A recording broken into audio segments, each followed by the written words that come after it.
ازغر افغان اخر حمله کې تنه لري کړ شو مهرباني وکړئ له حاصل مخکې زموږ یوټیوب چینل سره سبسکرایب کړئ لوګر کړئ په تلو تاسو په چوپړ کې د افغانستان کرکټ ملي لوبډلې د دریو فارمټونو کې تنه افغان له کې تنه لري کړ شو او پر ځای حشمت الله شاهدي د افغانستان کرکټ ملي لوبډلې د ټیسټ او ورځنی لوبو د نیو کپټان په توګه وټاکل شو د افغانستان کرکټ بورډ په وینا ازغر افغان یې ځکه له کې تنه لري کړ چې زمبابوې خلاف په ټیسټ لوبه کې د ځینو غلطۍ او پریکړو له امله افغانستان کرکټ ملي لوبډلې له ماتې سره مخ کړ په یاد سوله کې په ازغر افغان نیو کې وشو چې ګواکې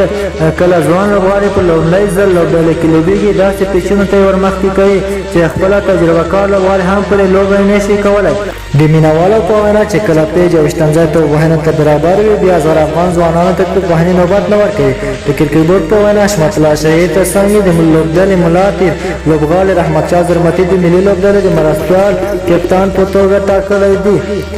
کرکټ بورډ په 13 ورځ ناسته کې یو بل حیرانونکې او ناڅاپي پریکړه هم وکړه د کرکټ بورډ د شلو ورځو لوبو لپاره مرستیال کپتان راشد خان اعلان کړ خو لا هم د فارمټ لپاره کپتان نه دی اعلان کړی دا به د کرکټ په تاریخ کې لومړی ځل وي چې د دې فارمټ لپاره مرستیال کپتان ټاکل کېږي او کپتان یې نه اعلانېږي د یادونې وړ ده چې ازغر افغان په 2013 کال مې میاشت کې د افغانستان کرکټ ملي لوبډلې کپتان ټاکل شوی و خو کله چې 2019 کال نړیوال جام را نږدې شو په ځای ګلبدین نایب د لوبډلې مشر وټاکل شو د ګلبدین نایب د ټاکل کېدو وروسته د لوبډلې په منځ کې د اختلافونو رامنځته شول او ځینې ملي لوبغاړي په ښکاره ډول ګلبدین نایب سره مخالفت څرګند کړ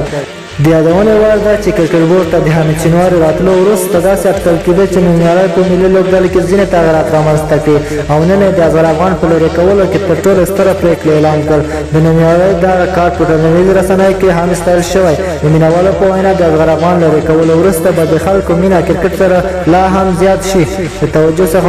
مننه